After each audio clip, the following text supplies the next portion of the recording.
celles et ceux qui ne me connaissent pas, je suis Christelle, alias La Renarde Bleue sur Instagram et Ravelry.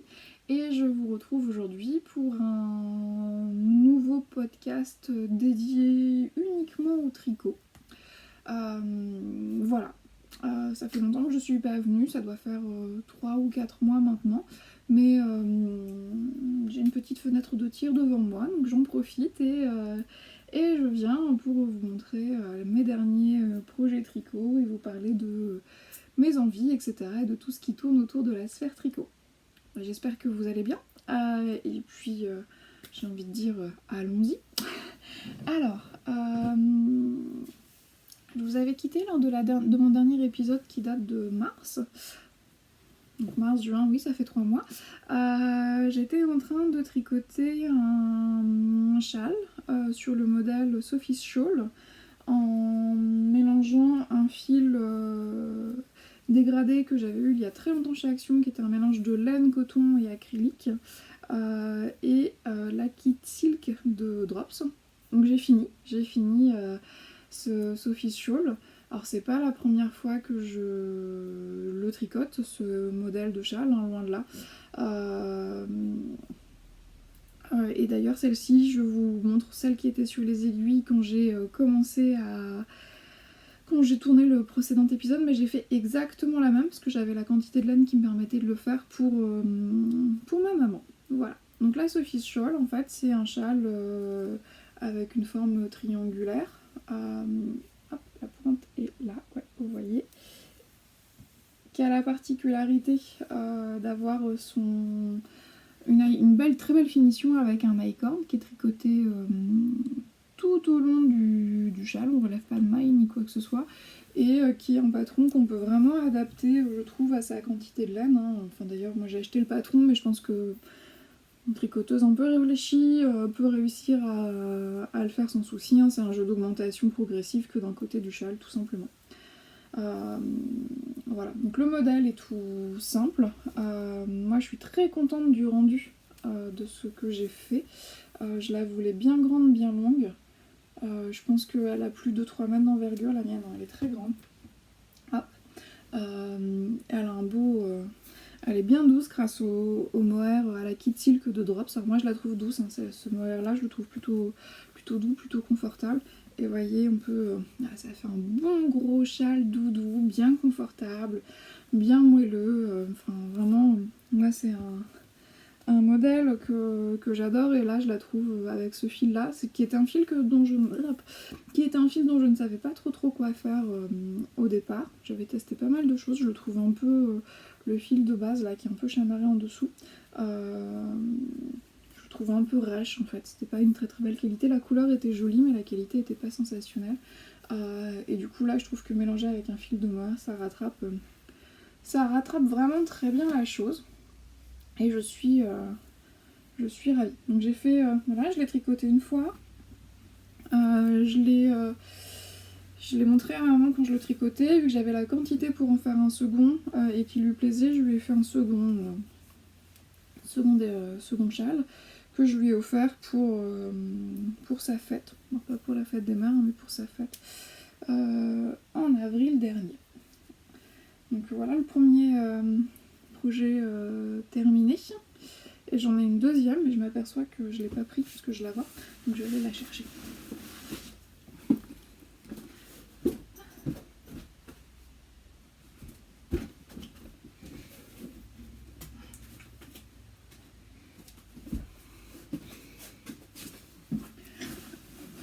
Hop, pardon. Et donc la deuxième, c'est aussi, enfin le deuxième projet terminé, c'est aussi un Sophie's Shawl. Ah oui, on voit la poussière qui virevolte autour de moi. Merci le châle en mohair et merci le mur bleu marine profond. Voilà, j'ai adoré peindre cette couleur. Je trouve que le rendu est très beau, mais c'est pas toujours une très bonne idée, on va dire ça comme ça. Et donc, le deuxième projet que j'ai terminé, qui est aussi une Sophie's Shawl. Donc celle-ci, elle est plus petite, hein, l'envergure est beaucoup moins profonde. Celle-ci, je l'ai travaillée aussi avec des fils que j'avais en stock, que j'avais eu à Action. Il y a maintenant un long moment, hein. Ça fait plusieurs années que je l'ai. Donc c'était la même qualité que ce fil là, donc Mixed Fin, qui est un fil en acrylique et en polyester, qui est un fil très fin, hein. Je pense que c'est une lace, et vous voyez moi c'était dans une autre teinte, mais qui a la particularité de proposer une sorte de joli dégradé. J'aime beaucoup la couleur. Donc moi j'avais ça mais en bleu, alors on va voir là la nuance, hop, je décroche. On était sur un bleu violet comme ça. Et je l'ai mélangé avec un fil un peu type mohair, vous voyez le fil est un peu fluffy,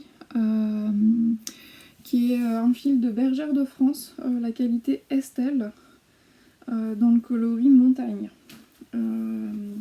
Donc c'est des fils que j'avais en stock, hein, tout simplement, et je trouve que voilà, les deux ensemble rendent à mon goût plutôt bien, hein. Voilà, on est vraiment sur quelque chose de chamarré, de profond en termes de couleur. Moi j'aime beaucoup la couleur, vraiment. Et là encore, la finition, là on est sur quelque chose qui a un mohair, enfin qui a pas de mohair justement, il y a un petit peu de fil mais pas grand chose, voilà. Et alors sur mon écran, les couleurs que j'ai en retour sont les bonnes, mais après je sais pas, ça dépend à quoi vous regardez cet épisode comme appareil pour vous rendre compte des couleurs. Voilà, il est encore bien grand, donc j'ai pas rentré les fils, hein, parce que je les ai fait un petit peu à la chaîne, ces châles. Hop, voilà, donc celui-ci aussi, hein, il est moins grand, mais il est bien grand quand même. Et il est doux, hein, il est vraiment doux, il me plaît beaucoup. Je me rends compte que j'ai peut-être pas été très précise, donc, parce que pour moi ça semblait logique, puis j'ai tendance à foncer, donc j'ai foncé. Le patron, la Sophie Scholl, je regarde par là en me disant que je l'ai peut-être par là, mais non. C'est un patron de petite knit qui existe, qu'on voit beaucoup en ce moment sur les... Enfin, en ce moment, ça fait quelques mois qu'on le voit beaucoup, ou qu'on a beaucoup vu du moins, qui est décliné en version châle et en version mini-écharpe, la mini-écharpe qui s'appelle The Sophie's Craft, je crois. Et donc moi j'ai fait le Sophie's Shawl. Petite Knit, c'est une designeuse, je veux pas dire de bêtises, donc je veux dire d'un des pays du nord de l'Europe, parce que j'ai peur de dire finlandaise alors qu'elle est norvégienne ou suédoise. Donc je vais pas créer d'ennui. Et les laines là que j'évoque sont des laines que j'ai en stock depuis longtemps, donc je sais pas si pour les deux châles là que je viens de montrer, enfin si la Kit Silk de Drop, on la retrouve je pense très facilement, notamment chez Kalidou, mais la Bergère de France dont je parle, ou les fils Action là que je viens de montrer, pour Action je suis sûre qu'ils n'existent plus. Bergère de France je sais pas, mais pour Action je suis sûre que c'est des fils qui n'existent plus. Voilà pour les précisions que j'aurais dû évoquer en introduction. Et voilà, ça me fait un deuxième châle pour l'hiver. En fait j'aime beaucoup ce modèle, mais je pense que je l'avais déjà dit lors d'un précédent épisode, parce qu'il a une forme hyper pratique, et je trouve que pour avoir un châle qui permet d'aller travailler, hein, parce que moi c'est ça aussi, hein, mais pour aller travailler sans que ce soit trop original, et ben ça fonctionne bien. Donc voilà pour ces deux châles, sachant que j'en ai fait entre deux un troisième qui est identique au premier que je vous ai monté. Qu'est-ce que j'ai monté après sur mes aiguilles? J'ai repris, hein, je pense qu'il y a quelques temps encore, mon mou de tricot était pas à la hauteur, mais là, voilà, je m'y suis remis. Après, j'ai tricoté un gilet de ma propre composition. Alors, je me demande si je vais pouvoir vous l'essayer facilement, je vais essayer du moins. Donc c'est un gilet que j'ai tricoté avec un fil que j'avais en stock, j'y reviens, et dont j'ai fait le patron moi-même, en fait, voilà, tout simplement. Je me suis dit que c'était pas si compliqué, donc je me suis un petit peu challengée, et hop, j'ai obtenu ce que je voulais. Alors, vais-je réussir à pas faire de grosses bêtises? Suspense. Donc, voilà, c'est un gilet vraiment tout simple, un petit gilet un peu large, mais pas trop, voilà, si un peu sur les manches, voilà, il y a un peu de rame, que j'ai tricoté. Alors, comment j'ai travaillé mon histoire. Déjà, peut-être commencer par le fil. Comme ça, on en parlera plus après. Le fil.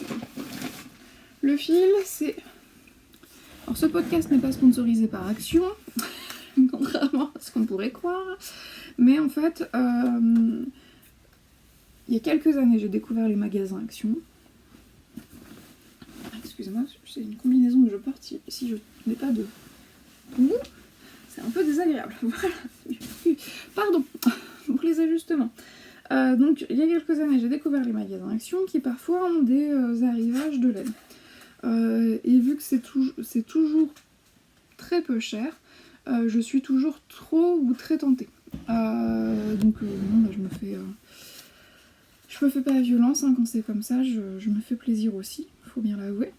Et donc, j'avais en stock ce fil qui s'appelle Mohari Yarn d'Alison et Mae, donc c'est la gamme de fils d'Action. Ils ne les suivent pas les fils chez Action, donc il faut vraiment profiter, je dirais, des arrivages. Voilà. Et j'en ai acheté il y avait plusieurs couleurs, il y avait du bleu, il y avait une sorte de blanc crème, il y avait cette couleur un peu vieux rose, et cette couleur qui est un peu... c'est difficile à définir, je dirais un peu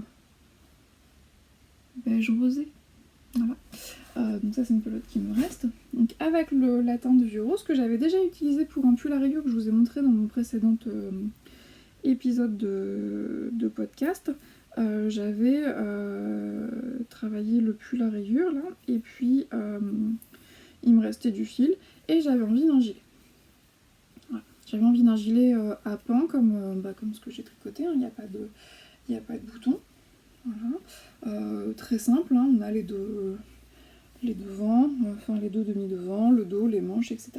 Et je voulais le tricoter en rond. Et alors j'avais vu que j'avais déjà tricoté ce fil, j'avais une idée de mon échantillon assez précise. Donc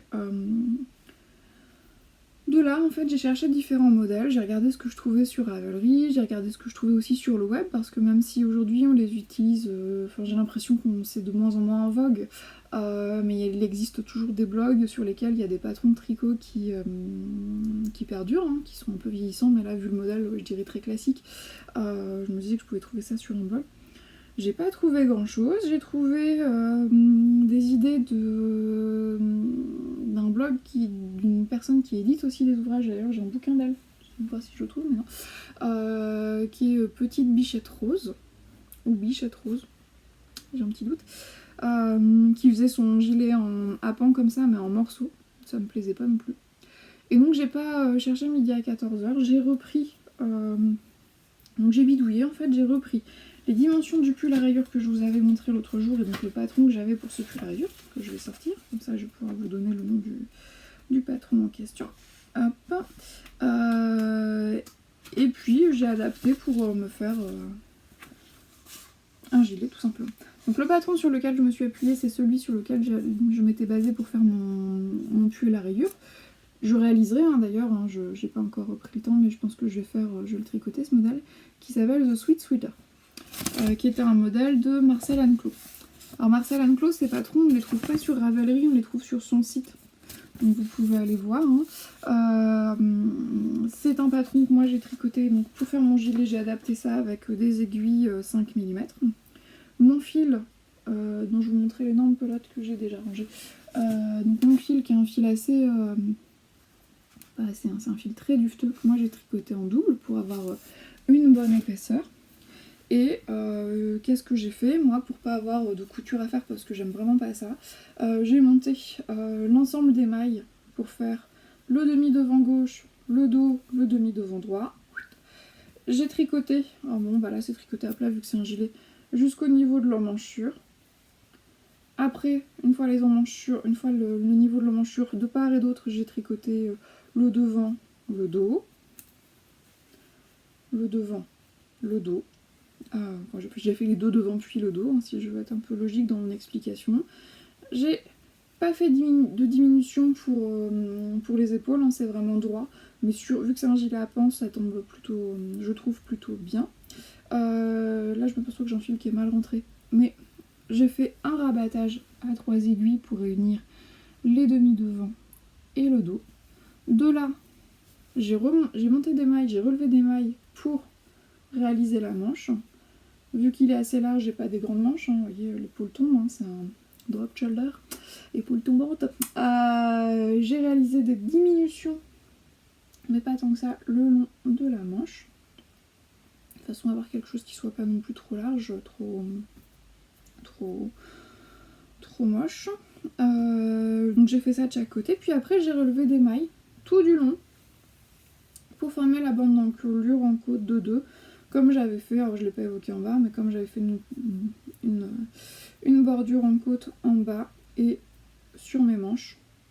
J'ai fait la même chose et puis après j'ai rabattu, alors moi je fais pas, vu qu'il n'y avait pas besoin que ça soit élastique ni rien, j'ai simplement rabattu les mailles comme elles venaient. Et voilà.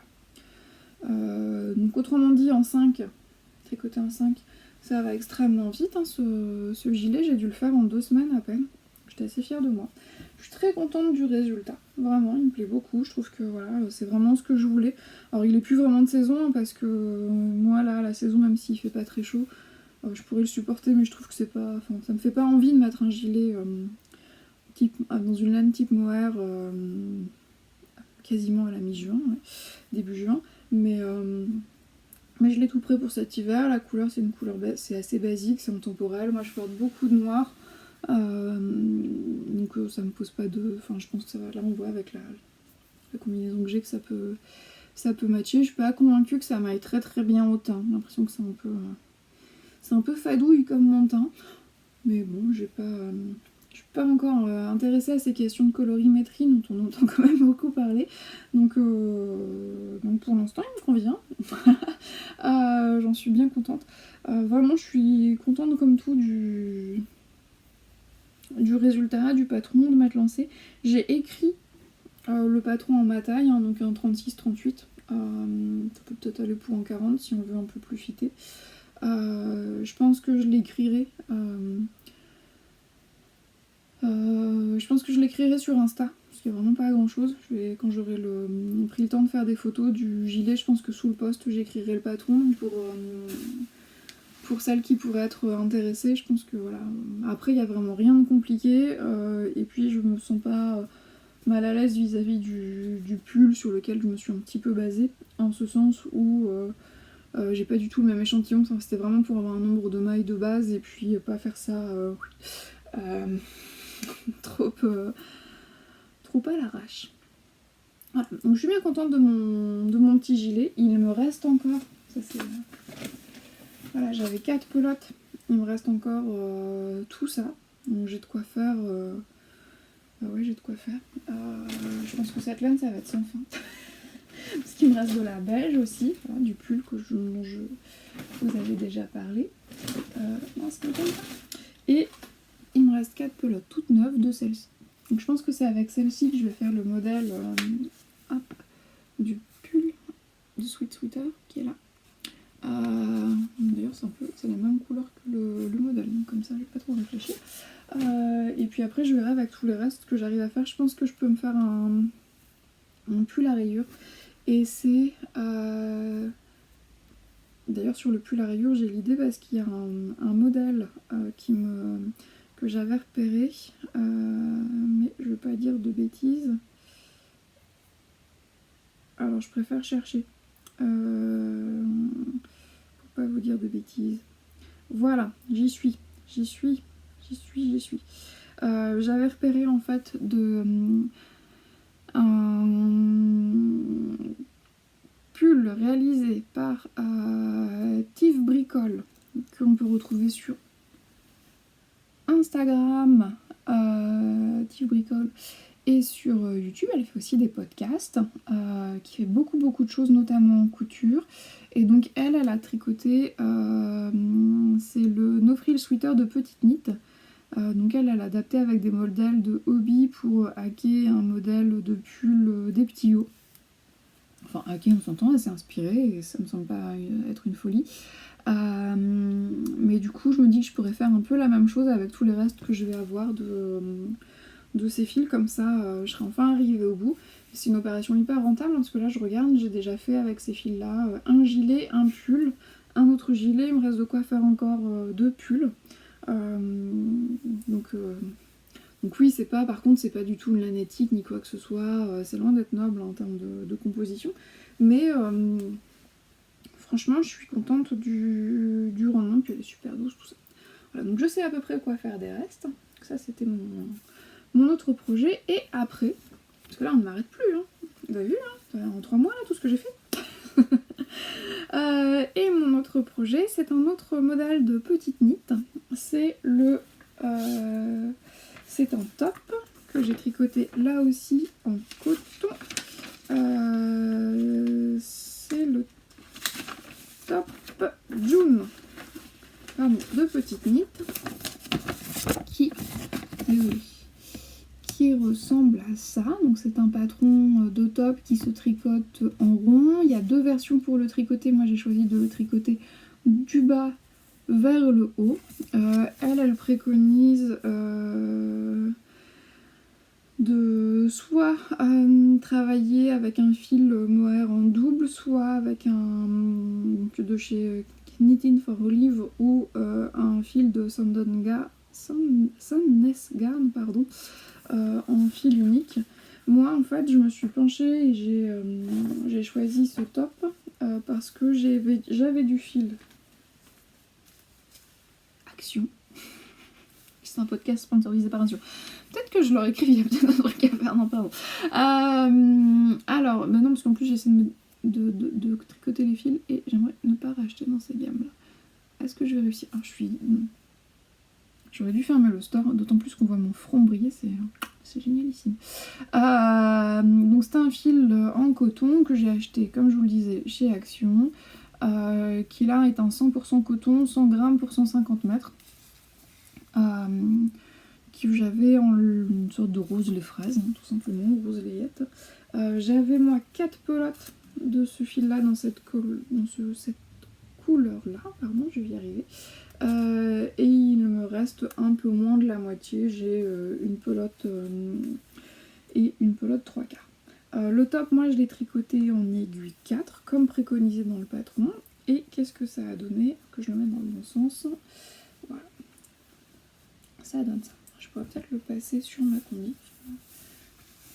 Ça va pas être... C'est pas l'essayage du siècle, mais ça permet de se donner une idée du rendu. Alors, bah vous le voyez... Alors je l'ai pas bloqué, je le fais en coton, je suis pas sûre que ce soit utile de le bloquer, mais je l'ai pas encore ni lavé ni repassé. Enfin, ni passé à la vapeur. Je me rapproche. C'est pas très très long. En plus, bon, c'est biaisé parce que je porte une combinaison, mes hanches sont là. Voilà, donc ça m'arrive, moi, juste au niveau des hanches. C'est assez près du corps, mais ce que vous ne savez pas, c'est que j'ai deux débardeurs l'un sur l'autre sous ma combinaison qui est un peu large, donc bon, c'est pas grand, mais c'est pas petit non plus. Donc on a un col rond, des bretelles, et puis la particularité, c'est que le dos est très creusé. Plus creusé que le devant. Alors j'enlève pour vous montrer. Hop. Je suis en train de me dire que j'ai vraiment pas choisi la tenue la plus confortable pour faire cet épisode de podcast. Je sais pas ce qui m'a pris de mettre cette combinaison. Voilà. Vous en fichez de cette considération, mais c'est pas grave. Donc on a un dos, ça c'est le dos qui est beaucoup plus creusé que le devant. Et ça se tricote, enfin basiquement on tricote en rond, en bottom up. Une fois qu'on est arrivé à la taille de la manchure, on va tricoter devant et dos séparément, et sur le devant et dos on va faire bretelle gauche puis bretelle droite. Alors, le modèle est hyper bien expliqué. Franchement, pas de difficulté. Elle propose même quelque chose pour pas le tricoter en bottom up, en commençant le top par le milieu. Alors moi, ça m'a pas particulièrement... J'ai pas vu l'intérêt. Je dis pas qu'il y en a pas, mais je dis que j'ai pas vu l'intérêt, donc j'ai pas cherché à comprendre. Son modèle est très bien expliqué, c'est bien détaillé, enfin vraiment rien à dire. Hein. Parfois on dit que les explications, j'entends dire que les explications des patrons de petites knits sont limitées. Là, franchement, je trouve qu'on est quand même très très bien guidé. Hein. J'ai oublié de donner le prix, mais ça doit être, je sais pas, autour de 6-7 € le patron de petite knit. Donc pas de difficulté particulière dans le patron. Elle propose une finition avec un I-code tout autour de l'encolure et normalement autour des emmanchures pour que ça soit le plus net possible. Et c'est là où, en termes de résultats sur ce que j'ai fait moi, je dirais moyen bien. Je trouve... Alors peut-être que pourtant j'ai serré comme une dinde, il n'y a pas d'autre mot. Enfin, je trouve que moi, mon i-cord n'est pas joli. Je trouve que c'est un peu grossier en fait. Enfin, vraiment, j'ai pas... Alors effectivement, dans le patron original, c'est pas du coton. Peut-être que ça joue, peut-être que le rendu du coton sur l'i-cord est pas génial. C'est un i-cord sur 2 mailles. Moi j'en ai... enfin non, sur 3 mailles. Moi j'ai plus l'habitude des i-cords sur 4 mailles, donc ça m'a aussi peut-être un peu surpris. Sincèrement, je trouve le rendu pas joli en fait. Alors quand on l'a... faut que je vois laver si ça se rattrape un peu. Quand on l'a sur soi, ça va. Ça choque pas. Mais quand on le regarde poser comme ça, franchement, je trouve que c'est pas... Ouais, je trouve que c'est pas sensation. Donc ce que j'ai fait, j'ai fait l'encolure avec l'i-cord. J'étais vraiment pas satisfaite du résultat. Surtout compte tenu du temps que j'ai passé. Donc pour l'autre côté pour la partie emmanchure, et bien je me suis pas cassé la tête, hein. J'ai fait, moi je suis repassée au crochet tout simplement. Alors, comment vous montrer ça? Où est la petite caméra là-dessus? Elle est là. Bon, vous ne voyez pas. Si vous voyez. Je suis repassée avec au crochet tout simplement en faisant une bordure toute simple. L'écueil de mon idée, de mon bricolage, c'est que je pense que l'i-cord permet d'éviter clairement le roulotement. On le voit bien là sur l'encolure, ce côté encolure, les bretelles roulotent mais pas tant que ça. Et ma technique personnelle là ne permet pas d'éviter le roulotement. Donc faut vraiment que je prenne le temps de le passer à la vapeur. On va faire repasser, le laver pour voir comment ça donne. Bon après c'est hyper rapide, hein. Là c'est une opération une semaine et demie, sachant que moi j'ai pas beaucoup de temps pour tricoter, hein. Quand je dis une semaine et demie c'est vraiment... moi je vais tricoter 1 heure le soir grand maximum, les jours les plus fastes. Même le week-end en fait j'ai assez peu de temps pour tricoter. Si dans le week-end en plus de l'heure le soir j'arrive à dégager sur tout le week-end 1 heure pour tricoter, je suis contente. Donc ça va très très vite. Voilà. Ça consomme très peu de laine, hein. Franchement 2 plots et demi, voilà c'est vite fait. Je suis vraiment contente de ce que... J'entends dire 2 plots et demi, même pas. 1 pelote et demie. J'en avais 4. Il m'en reste 2. 2 plots et demi. Oui, 2 plots et demi. Pardon. C'est laborieux, dites donc. La pavé Mathieu Maths, pas la dame. Hein. Heureusement. Hein. Il sera encore. Pardon.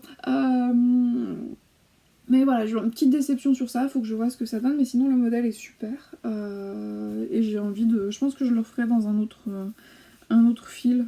J'ai du lin. Je me dis que je pourrais peut-être essayer de le faire dans ce lin-là. Parce que là, mon fil, il est quand même assez lourd. Hein. C'est un fil de coton qui est quand même assez épais, assez lourd. Faut que j'arrête de secouer les trucs, parce qu'il y a la poussière volée, c'est génial.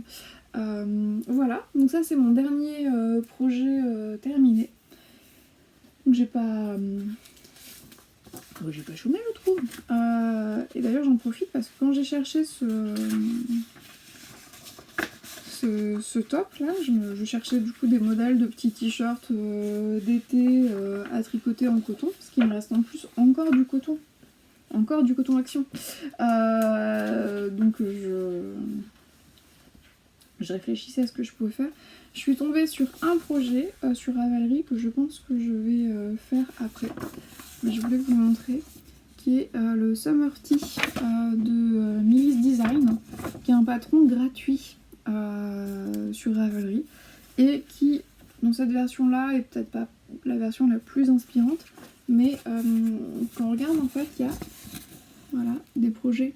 Alors c'est un petit t-shirt en coton, hein, tout simple, mais il y a des projets qui sont plutôt sympas. Et donc j'ai trouvé que pour un patron gratuit, j'ai pris le temps je l'ai imprimé et puis je l'ai lu.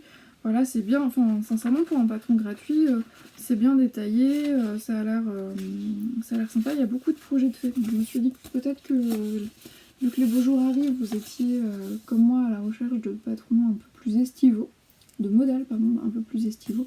Et là, celui-ci, il a l'air pas mal. Voilà.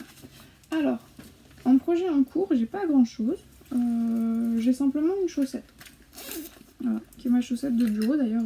C'est une paire de chaussettes qui est en cours parce que la chaussette est finie. Hop, voilà. Chaussette toute simple à la vanille. Je vais pas vous faire de gym, je vais l'essayer sur ma main. Je n'ai pas de bloqueur à chaussettes moi. Hop, dans un fil chamarré que j'avais eu là chez Fil d'Art. C'est de la Fil Socks de Fil d'Art. Donc elle n'existe plus malheureusement cette qualité, mais moi je la trouvais vraiment géniale. Sur les couleurs on y est à peu près, on est dans un chamarré de bordeaux, de jaune, de vert, un peu forêt de fin d'été. Voilà. Et moi je tricote, c'est vraiment un patron de chaussettes tout bête à la vanille en jersey. Je pars de la pointe, j'obtiens 32 mailles sur chaque aiguille.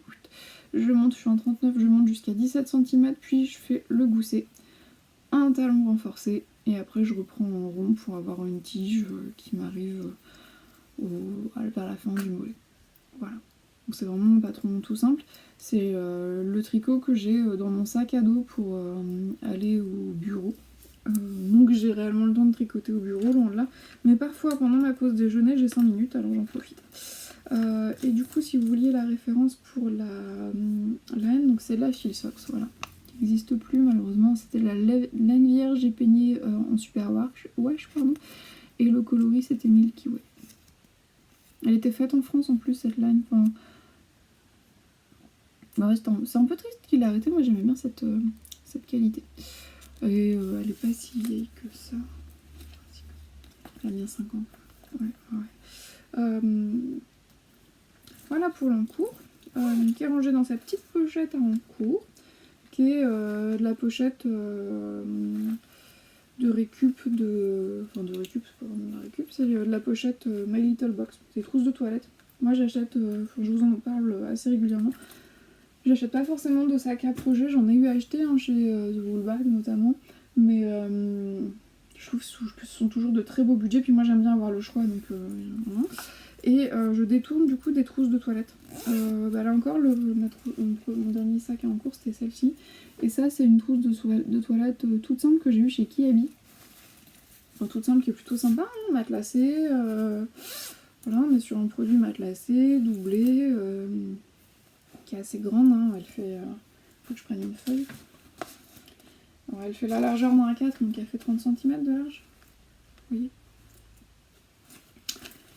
Et un tarif défiant toute confiance. Alors c'est pas du fait main, hein, voilà, mais 6 €. Donc s'il y a parmi vous des tricoteuses un peu fauchées ou grippe-sous, voilà, il y a moyen de se trouver des petits sacs quand même pour pas grand chose. Et pour mes prochaines chaussettes, j'ai déjà le fil, il attend que j'ai fini. Je vais faire des chaussettes à rayures avec ce fil auto-rayant industriel de chez Bergère de France, qui est la Goumi 50. Et ce coloris là, il a un nom normalement, c'est Prairie. Voilà. Je trouvais plutôt sympa. Donc j'ai hâte de commencer, je trouve que ça fait bien, ça fait un peu été, printemps-été, donc ça va me faire un petit projet sympa à emmener. Puis la Goumi, elle est quand même, voilà, elle est confortable, elle est toute douce et tout, donc ça me faisait envie. Voilà pour les projets terminés et les projets en cours. Si ça vous plaît, vous me direz. J'ai un petit peu de blabla. Le blabla, je voulais vous parler d'un livre que moi j'ai depuis très longtemps, qu'on trouve facilement d'occasion et qui m'a semblé être de saison. Il s'agit du livre Tricot d'été, qui est disponible ou qui était disponible aux éditions Mango, qui présente pas mal de patrons de tricot. Alors à plat majoritairement, mais qui sont plutôt intéressants pour l'été. Une sorte de petit gilet avec un motif en point. Qu'est-ce qu'on a d'autre qui m'a tapé dans l'œil? Alors il y a des choses comme ça, on en voit beaucoup dans les podcasts, sur Ravelry. Moi j'ai pas le physique à qui ça irait, et puis au-delà même du physique finalement, ça me plaît pas. Il y a ce petit pull à jouer que je trouve très chouette. C'est un petit côté, je trouve qu'il a un petit côté Anne folle, ce pull, mais il est plutôt sympa. Et il y a le top pour lequel j'ai acheté ce livre d'ailleurs, qui est caché quelque part. Je vais réussir à le retrouver. Voilà. Moi c'est vraiment ce top là qui m'a fait avoir envie d'acheter le livre. Donc on est sur voilà, un plastron, enfin un buste tout simple, épaule un peu tournante et un grand décolleté dos. Et moi c'est le genre de choses que j'aime bien porter l'été. Je trouve ce type de modèle très féminin. Et puis n'ayant pas de très jolies courbes avantageuses, n'est-ce pas, montrer mon dos est plus avantageux pour moi que de présenter mon décolleté. D'ailleurs ça me fait penser à ma robe de mariée. J'ai fait une robe de mariée comme ça avec un décolleté dos, puis d'ailleurs ce que je porte aujourd'hui aussi en décolleté dos. Voilà, donc mesdames, si vous comme moi, si vous êtes plus proche de la très jolie planche à repasser, de la planche à repasser qu'autre chose, le décolleté dos. Voilà, c'est une piste. Et un autre, celui-ci il est sorti il y a quelques années, hein, le tricot d'été. Moi je pense que c'est de la seconde main. J'ai pas souvenir de l'avoir acheté en librairie traditionnelle, donc c'est de la seconde main celui-ci. Il a été édité en 2019. Donc en seconde main on trouve facilement, hein. Vous avez pour les bouquins, il y a Momox, il y a Recycle Livre, enfin il y a Chapitre aussi. Les librairies Chapitre ont une filière d'occasion, je crois. Et un second livre aussi, sur des patrons de tricot. Je sais pas si je vous en avais déjà parlé, mais c'est le magazine, sur celui-ci, le magazine Love Wool, printemps-été 2024, que moi j'ai craqué pour ce pull là, je trouve ça superbe. Alors c'est des patrons qui sont assez classiques hein, dans le Love Wool, mais il y a de quoi faire, et puis c'est plutôt, enfin les présentations donnent envie, voilà. Moi j'en ai quand même quelques-uns, et ça permet d'avoir du magazine tricot pas un tarif qui est pas excessif, hein, c'est 7€, et là on a un beau produit. Je crois que 7€ c'est le prix des magazines patrons fil d'art. Alors, je dis pas il y a quelques années, il y a eu de très bons numéros, mais qui maintenant sont un peu plan-plan, me semble-t-il. Et là, on a quand même des choses un peu plus sympas avec des techniques de tricot actuelles, si j'ose dire. Donc on n'est pas forcément sur du tricot à plat. Voilà pour les deux. Enfin voilà. Oui, chaque fois je vous parle de bouquins. Donc voilà pour les deux bouquins de tricot. Et d'ailleurs le modèle qu'on voit là. J'ai eu le bonheur de pouvoir acheter sur sa vente rapide sur Instagram de la laine à Bichon Laine, qui revendait son stock de laine Mobilaine parce qu'elle a arrêté son activité, et du coup je pense me faire le patron que je vous montrer avec ce très beau fil qui est un fil de laine, une single teintée à la main, 100% merino. Désolée pour le bruit, mais j'étais très contente de réussir à acheter ce fil. Je le trouve superbe, vraiment. Il y a un très très beau travail de teinture, enfin c'est super beau, et c'est tout, c'est super tout. Voilà. Je me dis que ça peut bien rendre. Alors bah là encore en colorimétrie, je sais pas si c'est ce qui me va le mieux au teint, mais bon, j'y survis. Voilà. Et puis peut-être un tout dernier petit point. Hop. À force de voir de la broderie sur les réseaux sociaux, de suivre le compte Insta de Gina et compagnie, et à cause d'une promotion, une seule, on va dire ça comme ça, je me suis acheté un kit DMC pour broder. Un crabe vert, enfin vert et coloré. J'ai acheté ça pour rien du tout, pour une bouchée de pain chez Nose. J'ai acheté ça 5€. Tout est fourni. J'ai hâte de commencer. Je pense que je vais plutôt commencer cet été, hein, quand je serai en vacances, parce qu'il faut se concentrer un petit peu. Du point de croix comme ça, moi ça me rappelle mes années collège. parce que j'en ai fait un petit peu étant enfant. Je l'ai jamais exposé ni rien, parce que moi j'aime bien c'est le fait de faire, tout simplement. J'ai souvenir d'un point de croix que m'avait donné ma grand-mère, sur lequel je m'étais mal préparée d'ailleurs, c'était un grand format. Et j'avais pas bien calculé mon histoire, j'ai dû refaire le dessin. C'était sympa. Mais c'est chargé de souvenirs pour moi. Je me revois encore, voilà, en parlant, je me revois encore broder ma toile Aïda devant la télé l'été, le samedi soir, en regardant Charmed dans la trilogie du samedi. Donc ça vous donne une idée de mon grand âge. Voilà, les vieilles, la dame, les vieilles. Elle avait des goûts douteux pour les séries aussi. Mais j'assume, hein, j'aime bien même encore aujourd'hui. Je trouve ça un peu niais aujourd'hui, mais c'est chargé de souvenirs aussi.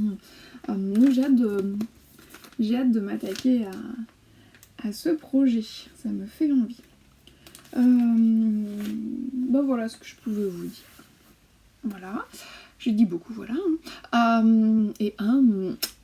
Que vous dire de plus? Je ne sais pas, je n'ai pas grand chose de plus à montrer. Je gère là entre ma chaussette et le prochain projet tricot que je vais attaquer. Je sais pas trop ce que je vais commencer, j'ai envie d'un truc facile. Voilà. Ça n'aurait aucune utilité, mais j'aimerais bien monter de la layette parce que ça va vite. Voilà, tout simplement. Mais mon petit garçon n'aime pas les pulls, il préfère les sweats du haut de ses 2 ans, donc on va pas se torturer lui et moi. Un petit point si je veux bien, vous me direz si ça vous ennuie pas. Je filme avec un autre matériel que d'habitude. Pour une fois, j'ai pas utilisé mon téléphone. J'ai l'impression que la qualité est quand même un peu meilleure. On verra ce que ça donne une fois exporté, mais je suis pas contre vos retours sur cette question. J'espère revenir un petit peu plus vite que la dernière fois. Et puis dans l'attente de nos prochains échanges et du prochain épisode, et je vous souhaite plein de beaux projets créatifs, de bons moments avec des mailles et du fil, et je vous fais de gros bisous. À bientôt.